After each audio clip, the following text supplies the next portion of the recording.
Salve a tutti ragazzi, bentornati sul canale e benvenuti stamattina a commentare i due quarti di finale che si sono giocati ieri, il Brasile che affrontava la Croazia e l'Argentina con l'Olanda.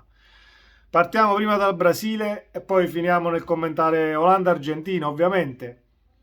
Un Brasile che mi è piaciuto e non.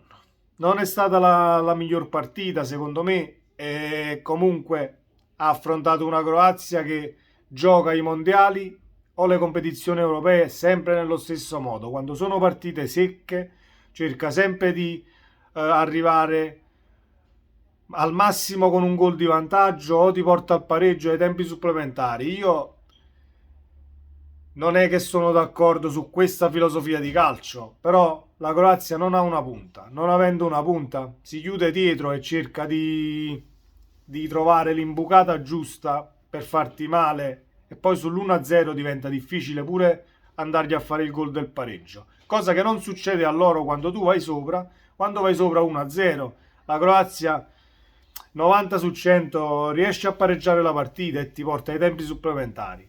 Io ieri sera, in base a come stava giocando la Croazia, avevo rimosso l'andamento di questa nazionale a Russia 2018 che è arrivata in finale con la Francia. Infatti, cercando su Google sono andato a vedere il cammino della Croazia e la Croazia non ha fatto altro che la stessa cosa di quest'anno. Quest'anno è passata col Giappone ai rigori ed è arrivata ai quarti e ha vinto i quarti ai calci di rigore. Nel 2018 uguale. Con la Danimarca è passata ai rigori e agli ottavi, con la Russia è passata ai rigori ai quarti e la semifinale ha vinto 2-1 con l'Inghilterra ai tempi supplementari. Quindi è nel DNA di questa squadra il saper soffrire, il chiudersi in difesa, che non è la filosofia di calcio che piace a me, però è efficace e nelle competizioni con partite secche ovviamente va avanti chi riesce a sovrastare l'avversario con qualsiasi mezzo. Quindi onore alla Croazia per aver disputato questa partita e non mi è piaciuto il Brasile, anche se è andato in vantaggio con Neymar, poi si sono fatti recuperare, però non è stato il solito Brasile perché la Croazia ha chiuso tutte le linee di passaggio e non riusciva a giocare. Lo scambio che arriva al gol del Brasile sono due triangolazioni stupende con Neymar che sale in cattedra e va a fare questo 1-0 recuperato ovviamente da una scorribanda in attacco della Croazia, un tiro deviato e Allison non ci arriva. Fatto sta che il Brasile è stato eliminato di nuovo ai quarti di finale come è successo in Russia contro il Belgio. Quindi boccone amaro da digerire. Comunque Croazia alle semifinali che affronta l'Argentina che ha fatto ieri una buona partita contro l'Olanda fino al 2-0. L'Argentina va avanti 1-0 con un grandissimo assist di Messi che lancia Molina e porta in vantaggio l'Argentina. Di Laga poi va a due sopra con un calcio di rigore nettissimo segnato da Messi con una freddezza del grande campione. Però poi arretra il baricentro, i cambi per mantenere la partita e l'Olanda invece dal canto suo butta in mezzo tutte le torri, cercando il lancio lungo, cercando la spizzata per trovare poi il gol che riapre la partita. Arriva il gol di testa ovviamente che riapre la partita e poi il calcio è strano, a tempo quasi scaduto. No, scaduto perché la punizione viene battuta oltre i 10 minuti di recupero. A tempo scaduto una punizione dal limite che ovviamente ti aspetti il cross con tutte le torri che ci sono al centro. L'Olanda fa l'unico schema che gli è riuscito in tutto il mondiale e pareggia la partita 2-2 e si va ai tempi supplementari e ai rigori.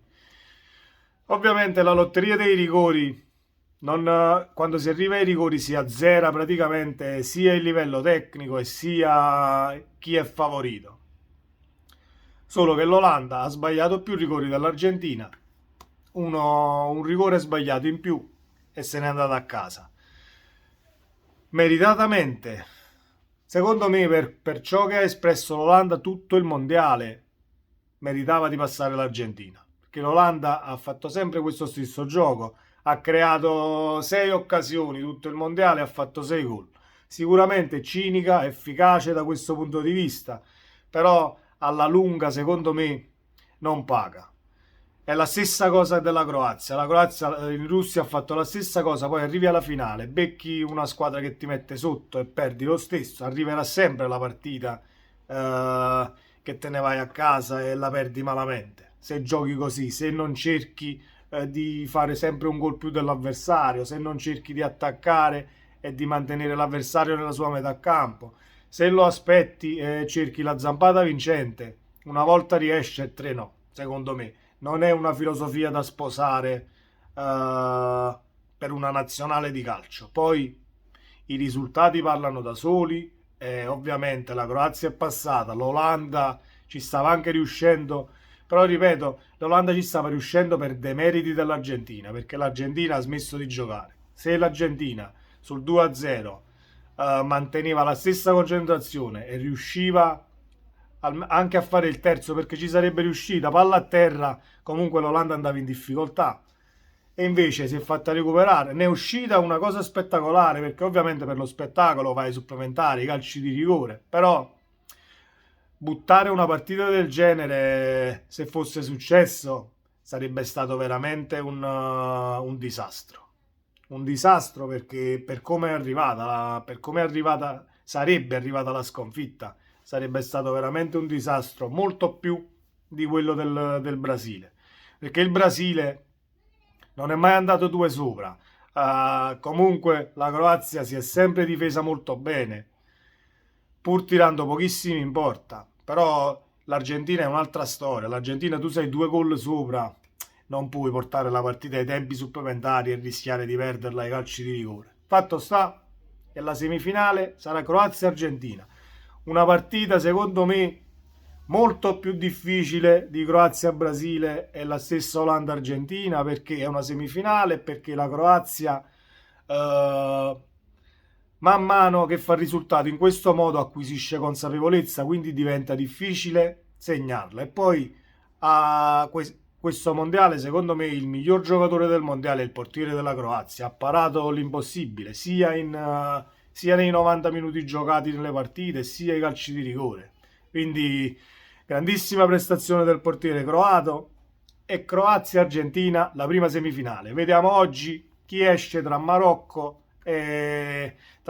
Portogallo e Francia-Inghilterra e vediamo quali saranno le due semifinali che si andranno a disputare di questo mondiale, ragazzi. Questo era quanto. Se vi va iscrivetevi al canale, ragazzi, e vi auguro una buona giornata. Sempre Forza Napoli. Ciao!